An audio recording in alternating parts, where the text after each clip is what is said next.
Hi and welcome to the CarsGuide podcast Holiday Cage Fights. This is the fourth and final episode of this mini episode of the podcast that keeps us occupied over the holiday period 2021 into 22. This week subject, it's a cracker. We'll get to that in a minute. First of all, I'm CarsGuide Deputy Editor James, and I'd like to welcome Deputy News Editor Justin. Soon to be four-time champion. And Senior Journalist Richard. Four-time champion of idiot. Losing. Now, today's subject, it's a really interesting one. It's not necessarily black and white. I don't think it's a binary mathematical kind of answer. It is the ugliest car ever made. Now, it will be up to our two proponents to state their case initially, a concise statement of intent as to where their argument is going to go for the car that they have chosen. Then there'll be main arguments on both sides and a closing wrap-up / rebuttal to get us to the finishing point. So we're going to start, I think we'll start with you, Justin. So really there's no affirmative, there's no negative. It's just, here's my case. I'd like you to put the car in question out there and give us the key points as to why you think it's the ugliest car ever made. Thank you, JC. Well, for those of you that don't know, this is the 1998 to 2004 Fiat Multipla. This is the pre-facelift, and I'm going to currently move from side to side so you can start to appreciate how stunning it is. Not in a good way. But in my research for this, we were asked to choose the ugliest car, and this obviously came to mind, but I wanted to do a bit of background research, and I found this absolutely wonderful wrap-up from the Sunday Times in the UK talking about ugliest cars of all time, and I'm not sure I could put it in better words, so this is my opening statement. The tragedy of the Multipla is that its Elephant Man-esque exterior enclosed a genuinely clever and spacious interior, and it wasn't bad to drive either. It's a shame then that you'd rather walk than be seen in it. Okay, very good, concise, to the point. Thank you. Richard, your choice, and please set up your argument as to why it's the ugliest car ever made. Without a doubt, it's as I was saying before, Justin, I love your car. It's actually, I'd like to own one. I love that little beak that it's got, but it's so ugly. It's actually gone right. If you've got the color wheel goes right round, it's actually gone from ugly background to kind of cool and interesting again. And that would never happen with the PT Cruiser designed by, Brian Nesbitt. I will talk about it later, but it is, can I just say that right now in Syracuse, in the United States of America, just outside of New York, the PT Cruiser apparently is seeing a lot of traction on demolition derby circuits. Fantastic. And it's not because it's good looking. So it's a sure sign. All right, deserves to be punched. Absolutely. All right. So that's a clear statement of intent from both sides of this argument. Now, Justin, time for you to put some more flesh on the bones and really convince us as to why Richard's kidding himself. This Multipla is the ugliest car ever made. I mean, I suppose the simple argument here is just look at it. And I do apologize to our viewers on YouTube who are currently having to burn their retinas, not just looking at the PT Cruiser, it's ugly too, but also the Multipla and even the Stavic that JC's got. They're just horrendous looking cars. But this particular Multipla you see here, you may not be able to tell, but just on the edge of the bonnet, even its owner hated it so much that it's actually punched the bonnet a few times because there's a few little indentations there. So not even the owner really liked it. But just to bring you back up to speed on the Multipla, it was designed by Fiat's chief designer at the time, Roberto Giolito, who probably should be charged for a crime against humanity. Interestingly, though, Roberto was also responsible for the 2004 Fiat Tripiano concept, which, of course, was the precursor to the reborn Fiat 500, which went on to win things like Design Car of the Year awards and all that kind of stuff. So it's quite puzzling that the same man that gave the world the Fiat 500 also gave the world the Fiat Multipla, but here we are anyway. From the exterior, I suppose, as you're looking at it, there's just levels to it, isn't there? I mean, you've got that really low bonnet, and then it kind of goes up to that upper section of the car, which is just not as cohesive as it should be, but also you've got headlights kind of integrated into the A-pillars there, which is absolutely not where they should be. And then obviously further down, you've got more lights as well. But it's like another car is sat on top of the Multipla and just started to squash it a little bit. Even looking at the glass house and how tall it is, it's completely out of proportion to the body of the car. The doors panels seem to be so short, almost the same size as the glass itself. It's wickedly out of proportion. And there are just so many things you can say about that front three-quarter, but I'll bring you to the rear as well, which I'll be showing up on my background now. Now, the rear isn't as controversial, I would say.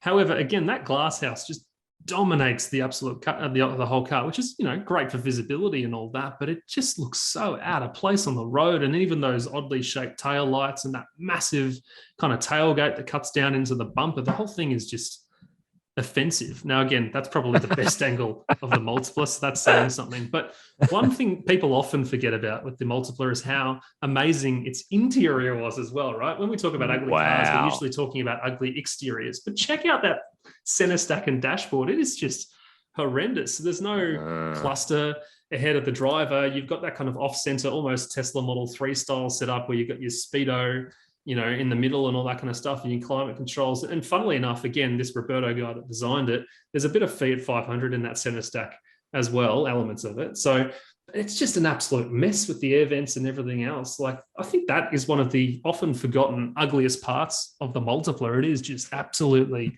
horrendous in that regard. But again, speaking to the ugliness of the Multipla, how do you make something that's so ugly look better than it actually is? And the obvious answer is turn it into Thomas the Tank. So that's what this particular owner's done. They've painted it blue, they've got the stripes on it, red bumper, Thomas the Tank on the hood, and it finally looks acceptable because it seems like the Multipla was destined all along to be a toy train, because it really doesn't deserve to be on the road. It is absolutely ugly. Unreal. All right. Thank you for that, Justin.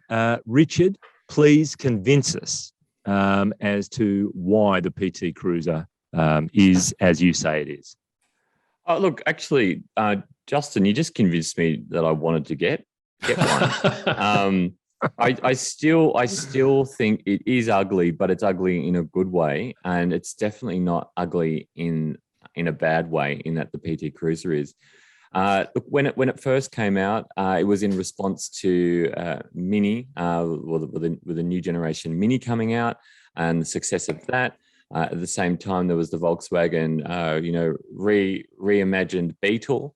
And in the 2000s were a time when suddenly the baby boomers were able to produce all these vanity projects, and nothing says baby boomer more than a car which looks like it's based on something from the 1930s, which never existed. So it'd be different if they decided to reproduce, say, an actual 1930s vehicle. But instead, what they've done is they've produced this. I was in a cab a few years ago, and the cab driver actually said, "Look, over there, it's a PT loser." Those were his words exactly. It made me laugh, just like you are now. It honestly, I'll flip through some images as well of all-time cruisers. There's this one here. I mean, nothing highlights the ugliness more of a PT Cruiser than a convertible. I mean, and that's with the fake wood paneling as well, because of course it's got that woody, paneling as well, because it's bringing back the surf culture of California from the 1960s in a car that was made in 1999. Let me just flip through some more. As I was mentioning before, the culprit behind this was a guy called Brian Nesbitt. And when Brian walked into a room, everybody just ran out. And that was because pretty much everything that Brian touched turned to poo. And that included, and I'll take you through this because this is quite serious, ladies and gentlemen. Just bear with me because I'm going to quote this. I don't want to get this wrong. I don't want to get myself in trouble. Brian was later in charge of, are you ready for the list of car companies he was in charge of the design for? Yep. Saab, Opel, Vauxhall. So all of those companies, which are now nowhere, he was also in charge of, and he made his claim to fame with the PT Cruiser. Look, I guess my major issue with this is that it's not just ugly; it's a fake. What it's trying to do is reconjure a world from surfing, I say, culture, hot rodding culture, which already existed, and it took somebody who didn't understand cars at all, right, to come up with the PT Cruiser.